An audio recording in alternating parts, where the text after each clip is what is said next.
তোমরা কি সত্যি সত্যি ডিভোর্স চাও? আমি চাই না।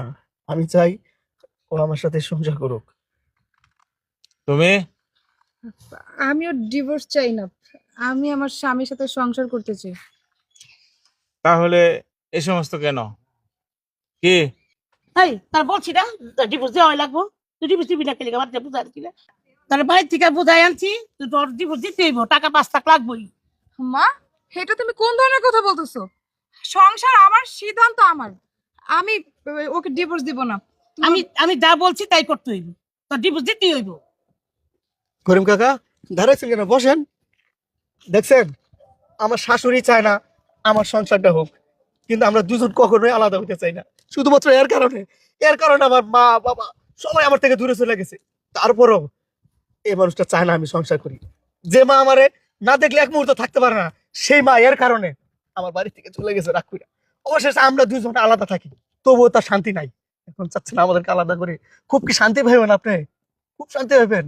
আমি জানি কিসের জন্য আপনি শান্তি পাইবেন। কারণ কি জানেন? আপনি চান টাকা। আমি 4 মাস আপনাকে দিয়ে দিছি, হয়তো উনি চেক নিয়ে আসছে। আমার আসলে এত টাকা নাই, কারণ 5 লক্ষ টাকা দেওয়ার মতো সামর্থ্য আমার হবে না এখন। তাই জমিটা আমি ওনার কাছে বন্ধক দিছি। যদি উনি চেকটা দেয়, আপনি নিয়ে যান। চেয়ারম্যান সাহেব, এখন আপনি যা পারেন তাই করে। দেখুন, একটা সংসার ভাঙা ভালো কাজ না। মানুষ চায় সংসার জোড়া লাগাতে, আমরা চাই না এটা ভাঙুক। এখন আপনি যদি সম্মতি দেন তাহলে এটাকে আমরা মিটমাট করে শেষ করে দেই। আর যদি বলেন যে না হবে না, আপনি যেটা চাচ্ছেন এটাই করবেন, তাহলে আমরা ওইভাবে কাজ করব। এখন কি করতে চান বলেন? আমি যেটা চাই এটাই করছি। কি চান? আপনি তালাক করাবেনই? তালাক করবো, আমার টাকা চাই। আচ্ছা, ঠিক আছে।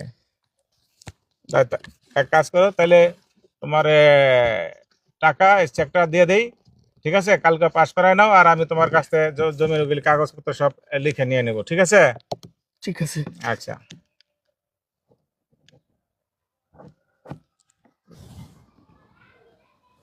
এই ধরো, এটা তোমার হক। বিয়ের মহারণা বউর মা পায় না, সেটা বউ পায়। সেটা তোমাকে দিলাম। এখন তুমি কি করবা দেখো, তুমি বোঝো, যেটা ভালো মনে করো করো। মা, তোমার তো 5 লক্ষ টাকা দরকার ছিল, তাই না? এই ধরো 5 লক্ষ টাকার চেক আমি তোমার হাতে বুঝিয়ে দিলাম। আজ থেকে তুমি মনে করবে তোমার মেয়ে মরে গেছে, তোমার কোনো মেয়েই নেই। আমি তো জানতাম মায়েরা সন্তানের ভালো চায়, মেয়ের সুখের সংসার সাজিয়ে গুছিয়ে এক করে রাখতে চায়, আর তোমার কাছে টাকাটা ইম্পর্টেন্ট হয়ে গিয়েছে। ঠিক আছে?